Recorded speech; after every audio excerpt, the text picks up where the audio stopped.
ఏంటి కావరి పొద్దున్నే బయలుదేరుతున్నావు ఆఫీస్కా? లేదు బావా, హాస్టల్కి.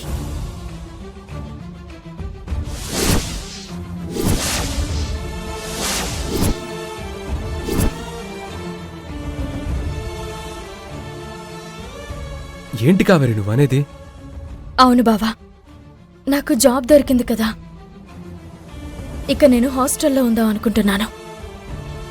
ఏం మాట్లాడుతున్నావు బిడ్డ నువ్వు? మమ్మల్ని అందర్నీ వదిలి నువ్వొక్కదానివే హాస్టల్లో ఉండాల్సిన కర్మేంది? లేదమ్మా, ఎంతైనా నేనిప్పుడు పెళ్ళైన ఆడదాన్ని. నేనిక్కడ ఉండడం కరెక్ట్ కాదు.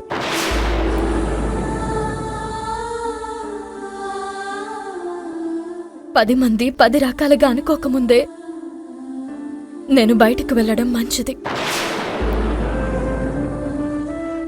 అమ్మయ్యా, పోతే పోయిందిలే.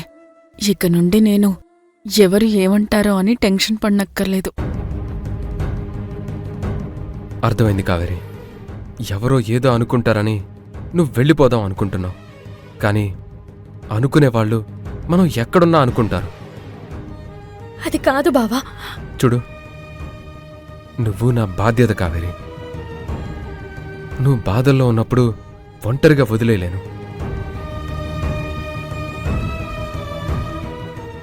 నా మొగుడో పిచ్చి మహారాజు, బాధ్యత బాధ్యత అంటూ కావేరిని ఆపాలని చూస్తున్నాడు. మనిషి సంతోషంగా ఉన్నప్పుడు ఒంటరిగా ఉన్నా పర్వాలేదు, కానీ బాధల్లో ఉన్నప్పుడు నాన్న వాళ్ళు పక్కనే ఉండాలి.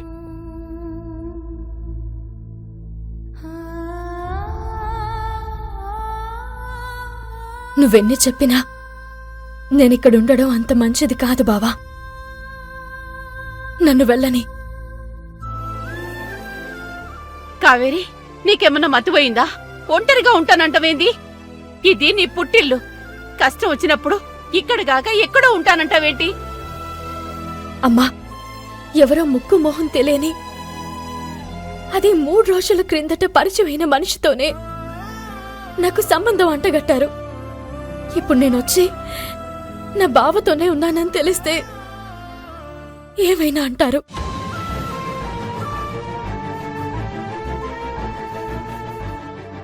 వాళ్ళకి అవకాశం ఎందుకివ్వాలి?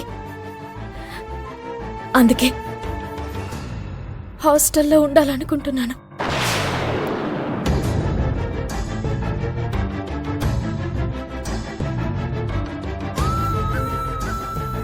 సరే అమ్మా, ఇక్కడుండడం నీకిష్టం లేదు కాబట్టి నేను గంగా కూడా నీతో వస్తాం. మనం ముగ్గురం కలిసి ఉందాం.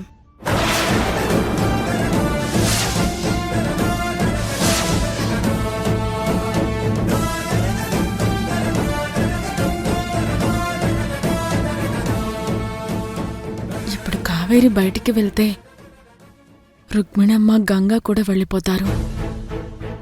అప్పుడు శివగారు నన్ను ఎప్పటికీ క్షమించరు. నా కాపురం ముక్కలైపోతుంది. అర్థమైంది కావేరి, స్నేహ మాటల వల్లే నువ్వు ఈ డెసిషన్ తీసుకున్నావు, అంతే కదా? నేనెవరి మాటలకు ఫీల్ అవ్వలేదు బావా. నా కాళ్ల మీద నేను నిలబడే వరకు నీ దగ్గరే ఉన్నాను కదా. ఇప్పుడు జాబ్ వచ్చింది,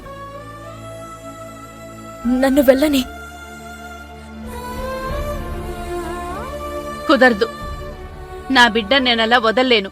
పద, ముగ్గురం కలిసే వెళ్దాం. పద. అత్తయ్య, అమ్మా, ఒక్క నిమిషం.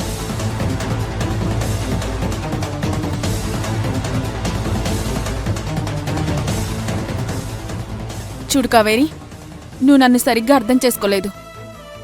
నిన్ను నేను ఇంట్లోంచి పంపించాలని ఎప్పుడూ అనుకోలేదు. కేవలం నీ కాపురం చక్కదిద్దాలని అనుకున్నాను, అంతే.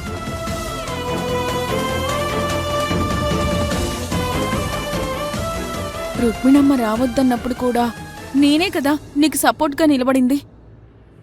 పరిస్థితులు చక్కబడే వరకు నువ్వు ఇక్కడే ఉండాలి. బయటికి వెళ్ళడం ఎవరికీ మంచిది కాదు.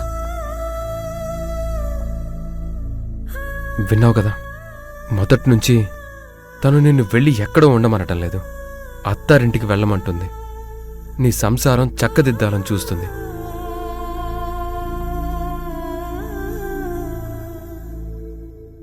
ఇంకా సోంచాయిస్తావేంది బిడ్డా?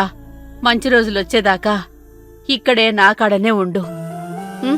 పద రా.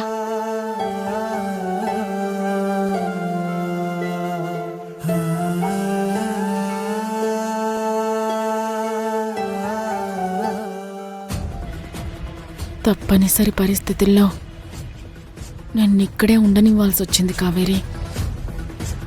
కానీ త్వరలోనే నిన్ను బయటికి పంపిస్తాను.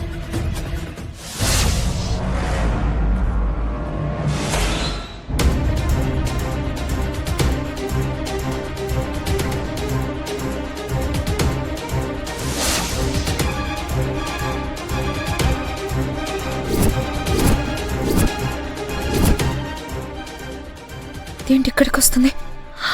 నేను మళ్ళీ కాల్ చేస్తాను. ఏ ఆగు ఆగు ఆగు ఆగు. ఏంటి ఇక్కడికి వచ్చావు? మీరు నా దేవత మేడం. మిమ్మల్ని దర్శించుకోవాలంటే ఇక్కడికే కదా రావాల్సింది. చూడు సంధ్య, పిచ్చి పిచ్చి వేషాలు వేయకుండా మర్యాదగా ఇక్కడి నుంచి వెళ్ళు. అలా అంటే ఎలా మేడం? ఇక్కడ నేను తేల్చుకోవాల్సిన లెక్కలు చాలా ఉన్నాయి. ఇట్రా.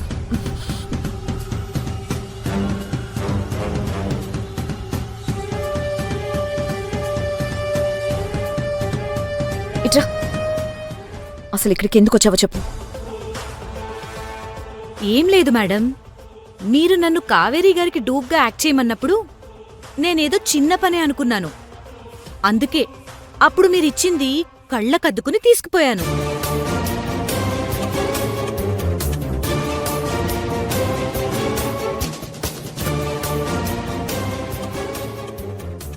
తర్వాత అర్థమైంది నా వల్ల మీరు కోట్లు సంపాదించబోతున్నారని. హే, సంపాదించబోవడం ఏంటే? నేను ఆల్రెడీ కోటీశ్వరాల్నే. మేడం, నేను మొత్తం ఎంక్వైరీ చేశాను. ఈ ఆస్తి ఎవరిదో, తమరేం చేశారో నాకంతా తెలుసు.